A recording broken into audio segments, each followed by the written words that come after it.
Derek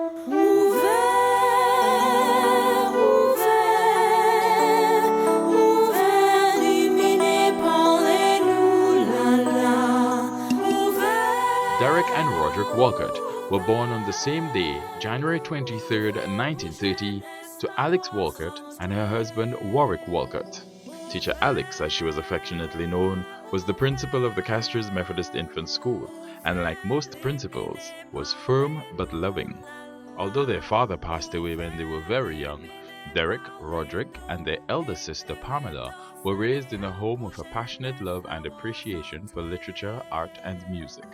The Walcott children started their education at the Methodist Infant School, where their mother was the principal. Derek and Roddy then went on to St. Mary's College, where Derek met Dunstan St. Omer. The two young men learned to paint and see under the tutelage, influence, and inspiration of painter, historian, and folklorist Harold Simmons. Derek published his first collection, 25 poems, at 18, with $200 he borrowed from his mother, teacher Alex. He sold the books to his friends and eventually made the money back, and followed up with his second collection, Epitaph for the Young, in 1949, the beginnings of a long list of master collections of poetry and world-renowned plays. Roderick Walcott is actually one of the first published St. Lucian writers. He was one of the early ones, Garth St. Omer would have been another one and so on, but he was certainly in the vanguard of that tradition of self-publishing authors in St. Lucia. You recall that he had his first collection, 25 poems, and when he was a mere boy, and that would have been like in about 1948 or something like that.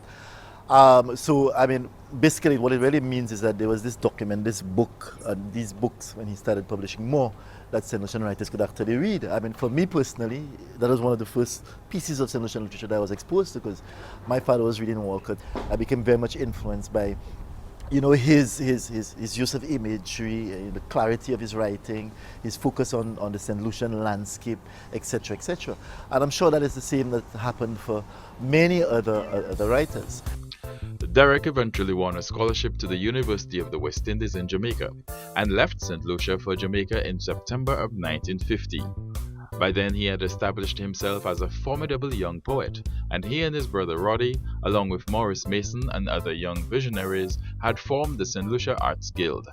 The guild paved the way for the development of St. Lucia's literary works and drama, and produced St. Lucian artists of Caribbean and international stature. Roderick Walcott is best remembered as the leader of the Arts Guild, taking the helm after Derek left for university in 1950. From 1951 to 1967, the Guild staged a number of plays by international writers, including Chekhov, Shakespeare, and Marlowe, as well as plays written by both Roddy and Derek and other St. Lucian writers. Roddy had decided that they would have, we would have festivals, the St. Lucia Arts Guild, instead of doing 1, 2 productions here and there during the year. We have a week of drama, performing arts, other performing arts, dance, literature, and whatever, literature also, and so music. The police band would. He involved the police band also. Roddy's collaboration with Charles Cadet produced many folk songs that have now become classic St. Lucian songs. His now famous musical, The Banjo Man, was staged by St. Lucia for the first Carifesta in Guyana in 1972. When it was decided to put on this Carifesta thing, the Carifesta program came about, the first one in Guyana, Roddy was invited out and he produced this himself. Produced that, the Banjo Man himself, directed it, and is then with Clement Spring and so on, Charles, the music was properly arranged, and Roddy introduced a prologue to the Banjo Man, and that play went over very, very well, both here, and it's traveled to Guyana, of course, traveled to I think it was Curacao, yes, not Curacao, but rather the Virgin Islands. And it was done in England a number of years ago. All reasonably successfully done. So that was my first association with Roddy. And then he decided that he wanted me to, I suppose he was happy with what I produced with him, composed for him. And he decided, he called me and said he was doing Chanson Marianne, which is a companion piece, the sort of the Margaret companion piece in flower festivals. And of course I wrote the music with him for the Chanson Marianne. And went on to write music for the Banjo Man. Not the Banjo Man, I've just mentioned the Banjo Man, but The Legend of Tom Fool and The Wonderful World of Brother Rabbit, 5 musicals. Banjo Man was part of a trilogy that included Chanson Marianne 1974 and Romeo et Violette 1979. These plays featured the local flower festivals of St. Lucia, La Rose, and La Marguerite. Roddy garnered acclaim throughout the region as a playwright, screenwriter, painter, theater director, costume and set designer, song lyricist, and literary editor. He is regarded as one of the founders of modern Caribbean theater, teaching young thespians, directing and writing plays. Roddy is very unobtrusive in how, as far as I could tell, very unobtrusive in how he did the directing. He wasn't one of those very sort of strident military kind of directors. He had really subtle ways of getting the actors to do what he wanted. He did a lot of incidental teaching. He really approached directing like a teaching assignment, you know, like a real teacher. Just very incidentally, just dropping in little comments here and there. He was talking a lot of what I understood as theory, as drama theory. He was explaining the reasons why he was doing what he was doing. I knew he knew most persons weren't really interested in that, but he said it anyway, and he dropped it anyway, and where the seed fall, it fall. And I picked up a whole lot there from him that I think up to now has influenced my approach to directing. Roddy also played an active role in the development of carnival and steel pan music in St. Lucia. He led Turk's Carnival Band for many years, designing and making costumes and pioneering the development of the steel band. He was awarded the Officer of the Order of the British Empire in 1976, the Joseph DeVoe Lifetime Achievement Award at the M&C Fine Arts Awards 2000, and St. Lucia's Medal of Honor Gold for outstanding contribution to literary and performing arts in 2000. After his studies, Derek had moved to Trinidad, where he co-founded the Little Caribbean Theatre Workshop, which eventually morphed into the Trinidad Theatre Workshop. Like the Arts Guild, the Trinidad Theatre Workshop set a solid foundation for the development of theatre arts in the Caribbean, turning out some of the Caribbean's finest actors and theatre productions. In the 60s and 70s, Derek published much of the poetry which would begin to cement his international reputation as one of the greatest poets of his time. These years were also spent writing, directing, and producing a series of plays for the Trinidad Theatre Workshop and the St. Lucia Arts Guild, which captured the true essence of the islands, turning the everyday man into folk heroes, and which would eventually become Caribbean classics. These guys actually went into the country and placed the country on the stage, because their heroes were not, both brothers, their heroes were not the grand knights and noblemen as in Shakespeare and in some of the great dramatists, but they were the salt of the earth, the ordinary people, you know. And you cannot help but identify with that kind of work, because you know the heroes are almost the antithesis of a hero, you know. Derek received numerous awards over the years, but the pinnacle of achievement came in 1992 with the announcement of the Nobel Prize for Literature, the first writer from the English-speaking Caribbean to receive the honor. The legacy of the Walcott brothers manifests itself most in the inspiration and influence it has on St. Lucian artists and the wider Caribbean region.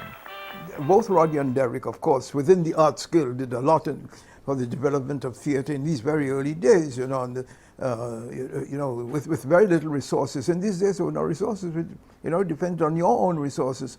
But they were committed people, committed actors, people who loved the theatre and did things because they loved the theatre. Nobody got paid.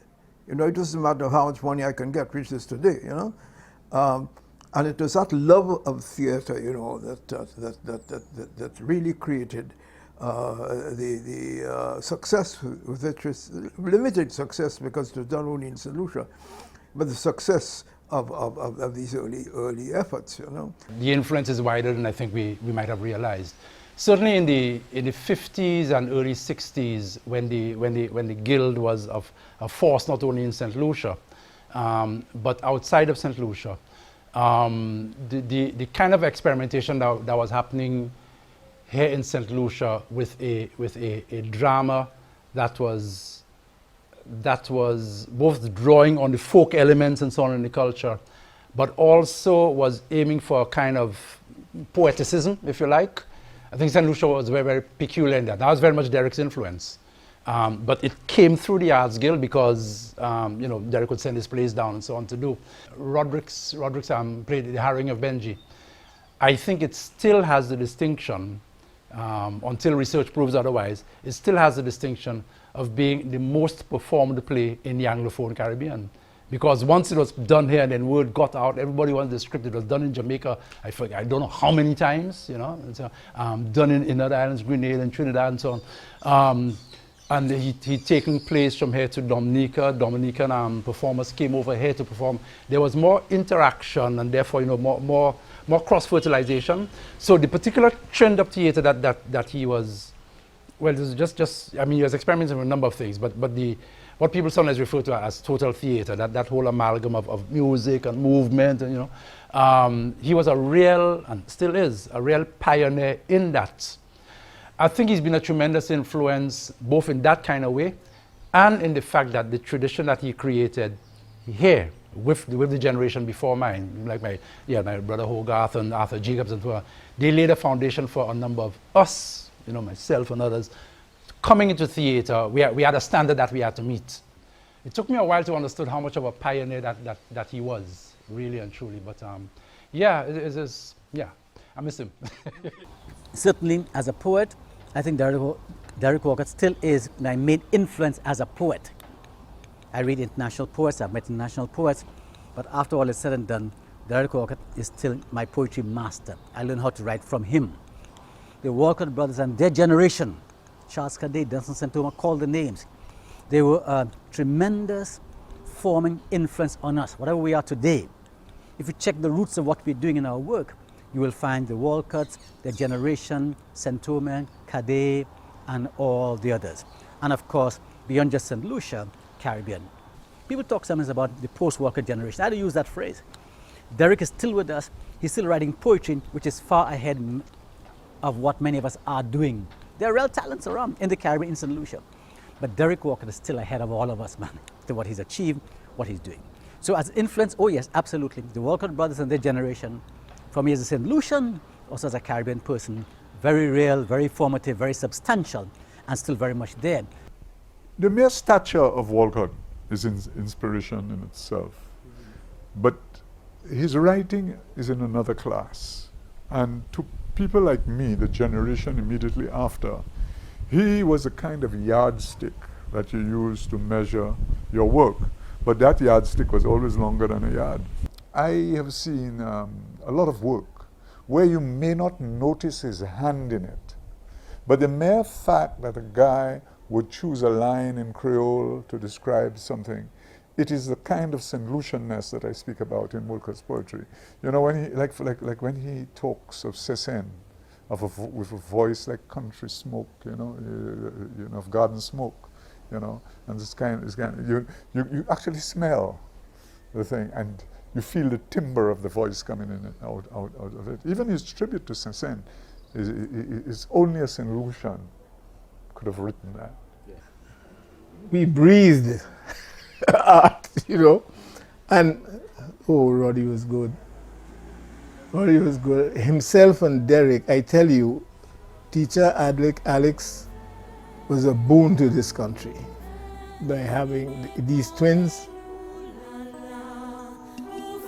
Derek and Roddy's contribution to the arts in St. Lucia was an artistic revolution, which eventually formed the foundations for the evolution of the creative and literary arts in the Caribbean.